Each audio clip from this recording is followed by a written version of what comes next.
আসসালামু আলাইকুম রহমতুল্লাহ। প্রিয় দর্শক, বাইহাকি শরীফে আমিরুল মোমিনিন হজরত ওমর ফারুক রাদিয়াল্লাহু তাআলা আনহু থেকে বর্ণিত হয়েছে, একদিন আমরা হুজুর সাল্লাল্লাহু আলাইহি ওয়াসাল্লামের সাথে তাহামার একটি পাহাড়ের উপর বসেছিলাম। হঠাৎ এক বৃদ্ধ লাঠির উপর ভর দিয়ে হুজুর সাল্লাল্লাহু আলাইহি ওয়াসাল্লামের সামনে হাজির হলো এবং সালাম পেশ করল। রাসূলুল্লাহ সাল্লাল্লাহু আলাইহি ওয়াসাল্লাম জবাব দিলেন এবং ফরমালেন, ওর আওয়াজটা জিনের মতো মনে হচ্ছে। পুনরায় হুজুর সাল্লাল্লাহু আলাইহি ওয়াসাল্লাম ওকে জিজ্ঞেস করলেন, তুমি কে? সে আরজ করল, হুজুর, আমি জিন। আমার নাম হামা, হিমের ছেলে। হিম হলো লাকিসের ছেলে এবং লাকিস হলো ইবলিসের ছেলে। হুজুর সাল্লাল্লাহু আলাইহি ওয়াসাল্লাম ফরমালেন, তাহলে তো তোমার এবং ইবলিসের মধ্যে মাত্র 2 প্রজন্মের ব্যবধান। পুনরায় জিজ্ঞাসা করলেন, তোমার বয়স কত? সে বলল, ইয়া রাসূলুল্লাহ, পৃথিবীর যতটুকু বয়স আমার বয়সও ততটুকুই হবে, বা তার কম বেশি হতে পারে।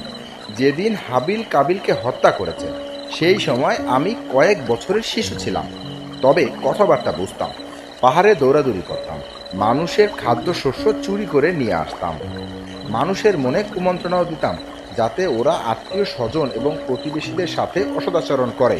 হুজুর সাল্লাল্লাহু আলাইহি ওয়াসাল্লাম ফরমালেন, তাহলে তো তুমি খুবই খারাপ। সে আরজ করল, হুজুর, আমাকে ভর্ৎসনা করবেন না, আমি আপনার সমীপে তওবা করতে এসেছি। ইয়া রাসূলুল্লাহ, আমি হযরত নূহ আলাইহি ওয়াসাল্লামের সাথে সাক্ষাৎ করেছি এবং এবং 1 বছর তার সাথে মসজিদে অবস্থান করেছি, তো আমি তার কাছেও তওবা করেছি। হযরত হুদ আলাইহি ওয়াসাল্লাম, হযরত ইয়াকুব আলাইহি ওয়াসাল্লাম এবং হযরত ইউসুফ আলাইহি ওয়াসাল্লামের সাথেও আমি ছিলাম এবং তাদের কাছেও তওবা শিখেছি। ওনাদেরও সালাম হযরত ঈসা আলাইহি ওয়াসাল্লামের কাছে পৌঁছেছি।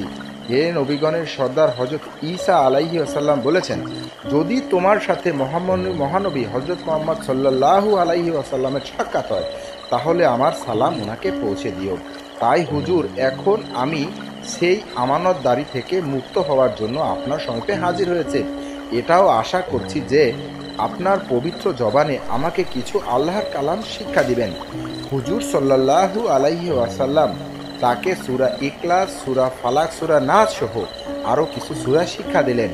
আরও ফরমালেন, হে হামা, তুমি যখন কোনো প্রয়োজন হয় তখন আমার কাছে চলে আসিও এবং আমার সঙ্গ ত্যাগ করিও না। ওমর ফারুক রাদিয়াল্লাহু তাআলা আনহু বললেন, হুজুর সাল্লাল্লাহু আলাইহি ওয়াসাল্লাম হামা সম্পর্কে আর কিছুই বললেন না।